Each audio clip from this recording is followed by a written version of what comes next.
guys, welcome to a new season. Same drill with the press conferences as last year, so we'll do an embargo for 10:30 this evening, and we'll take a couple of questions in Spanish just before that embargo. Afternoon, Pep. Club have spent well in the summer. How important was it that you put your stamp on the team this summer? Yeah, we will see. Good morning and welcome back. We make a good things last season with the players we had, and all together we were not able to achieve what we were looking for, like all the teams in the top teams here in England and all around the world. Always they are looking for the best as possible. But we had one of the oldest teams in the Premier League, and we decided to put energy in the new players for the next 4, 5, 6 years. So our average is 24, so it means a lot for the future for that club. And not just us, of course, we spend, yeah, of course, but all the teams spend, the other teams except maybe Tottenham, the others spend. And the market, we will see what happens until the 21st of August. So, but we needed to do that because it was 4 or 5 players with the end of the contract, and we tried to make younger squad, depth squad. We did it earlier, so that we were lucky right now, because now it will be so more expensive what happened in the last weeks.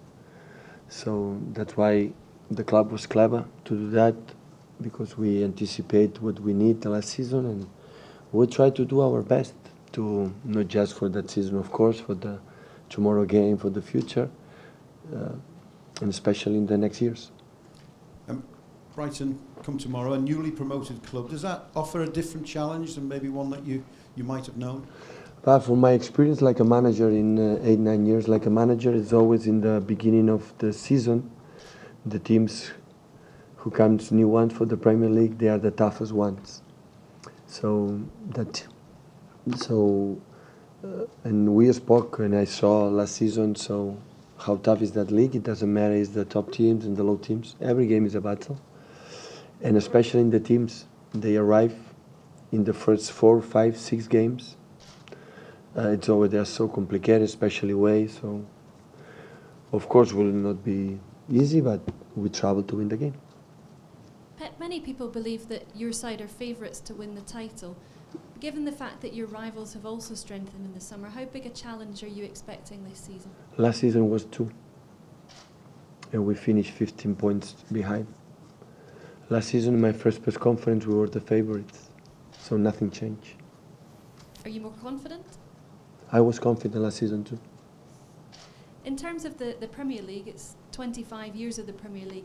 Having watched it as a bystander and now having experienced a season in the league, what are your best memories of the Premier League?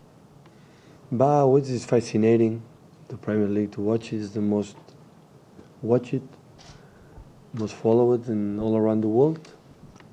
So in terms in economics, in terms in business, it's the best by far. On the pitch, the Spanish league is the best by far. What happened in the last 5, 6, 7 years in Champions League, in Europa League, in the Super Cup, always the Spanish teams win. We'll try all together here in the Premier League to close that gap against the Spanish teams and to be closer in the future. So, but in 25 years pass a lot of times, so period from United, Chelsea, but of course,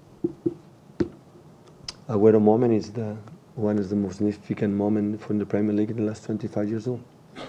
Pep, you mentioned the recent deals with Neymar, presumably Mbappe, we think, and the prices. What do you think about that, first of all, as a manager of an elite club? And secondly, what difference do you think that will make to clubs like yours when you're trying to buy the last couple of players that you need to finish before 31st of August?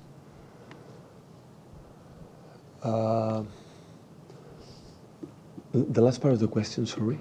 How will what happened with Neymar affect what you're doing in terms of the prices as you try to get the last couple? I think it's of course sooner or later that is going to finish. So it's unsustainable.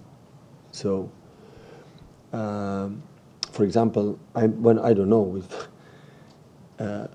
hopefully next season I'll be here, and we are not going to spend how we spent that season.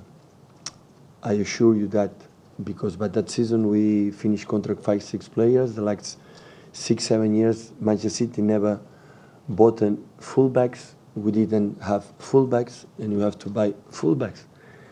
And we buy 3, and the market is so demanding right now for all the teams around the world, not just for Manchester City.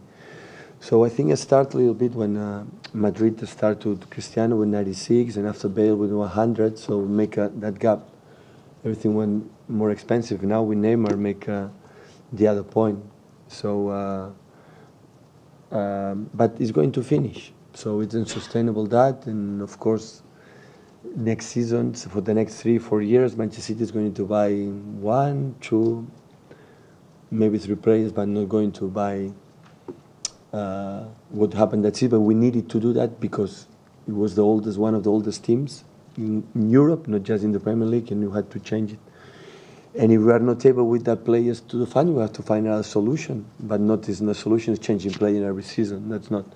That group of the players we're going to see that season is going to stay for a long time here in Manchester City. Going to change maybe one important player. It depends of we're going to sell.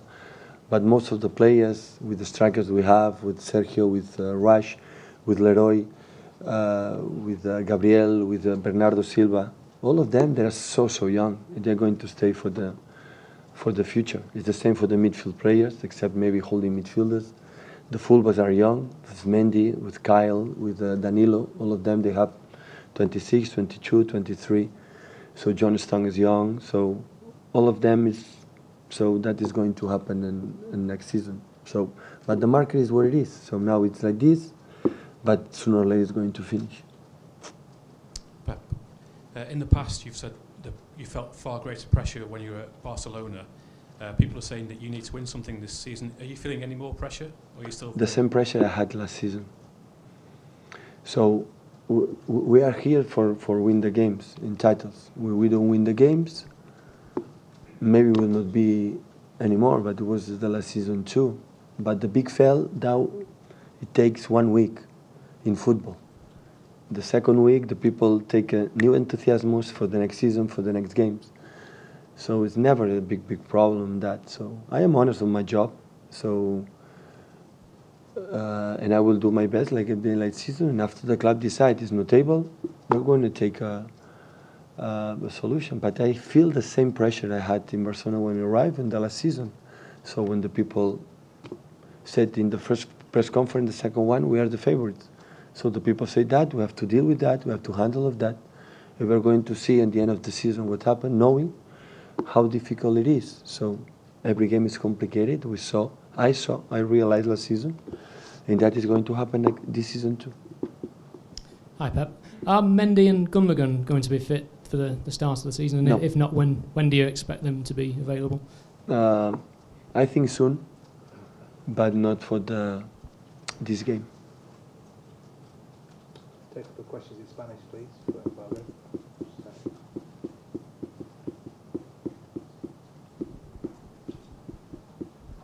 Hola Pep, has dit que el fet de fitxar abans, una mica aviat, us ha ajudat a evitar una mica la inflació del mercat.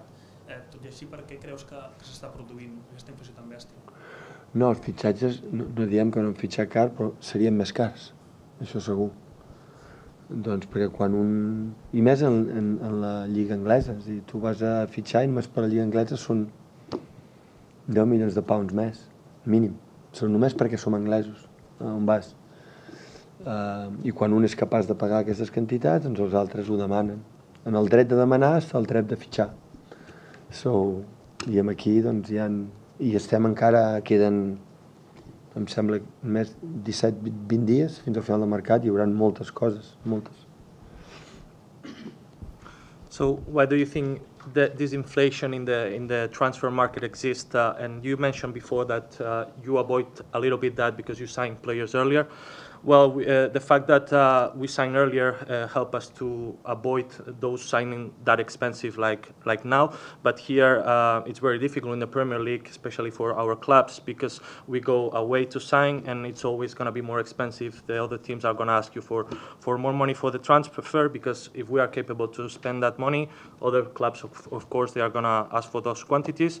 But there's still 20 days left in the summer transfer window, and I'm sure there's going to be more transfers still.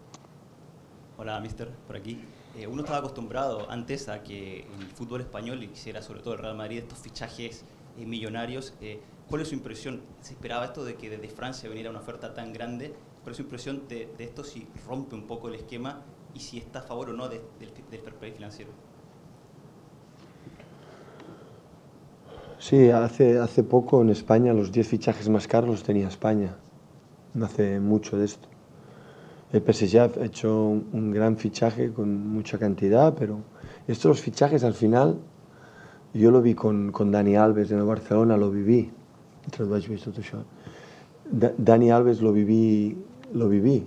Cuando pagaron hace ya más de 10 años 37,5 millones de euros, todo el mundo se pusieron las manos a la cabeza. Y los 37,5 ahora son los 50 millones de euros de Kyle Walker, de Mendy, de todos estos. Son estos, ¿eh? Pero nunca puedes decir que Dani Alves fue un fichaje malo para el Barcelona. Fue el mejor lateral que ha tenido en los últimos muchos años ese club. Entonces, a veces los fichajes como Neymar, ya veremos lo que pasa. Pero si juega bien y gana Champions y Ligas y juega espectacularmente, pues no será caro. Todo dependerá de esto. Hay jugadores, fichajes más baratos que no juegan nunca, pues eso a veces son más caros. Y nunca se sabe. Yo creo que hay como 3 o 4 jugadores que nunca son caros, porque lo que genera a nivel de muchas cosas te lo da. Cristiano no fue caro para el Real Madrid, no lo fue. Pero el Paris Saint-Germain no ahora, desde que llegaron desde Qatar han invertido mucho, han fichado siempre muy buenos jugadores con mucho dinero, y aquí equipos en la Premier, de que hay muchos, no solo en Manchester City, donde el Chelsea en su momento, cuando vino Roman Abramovich con Jose, con aquí el City, cuando llegaron los de la gente Sheikh Mansour, Sheikh Khaldoun, también invirtieron. Es decir, hay 6, 7 equipos que tienen posibilidades y lo hacen. Pero no solo aquí en la Premier, en España, el Barcelona y el Madrid, pues siempre han gastado también dinero. What do you think about what PSG did in terms of transfer this summer, considering they have spent so much money in one player like Neymar? Well, a few years ago, Spain used to have the list of most expensive signings. Now PSG has made a great signing with Neymar. But this is all relative because, for example, I remember in my times in Barcelona when we signed Dani Alves 10 years ago, Barcelona paid 37 million euros for him. Everyone think it was crazy, and though that amount of money is now equivalent at 55 million that they pay now, but you can never say, because you can't say Alves wasn't a bad signing, because probably it was one of the best fullbacks in Barcelona history. So I would say that the signings depend on the performance. You never know that's going to happen. There's 3, 4, 5 players in the world that they are gonna never be expensive because they give you a lot, not only on the pitch but also outside the pitch. And now it's PSG that have invested a lot, but there's also teams here in the Premier League like Chelsea, Manchester City. They've been doing that for years, and they are capable to spend that amount of money. So we will see. Okay, guys, from the embargo, please, for 10:30.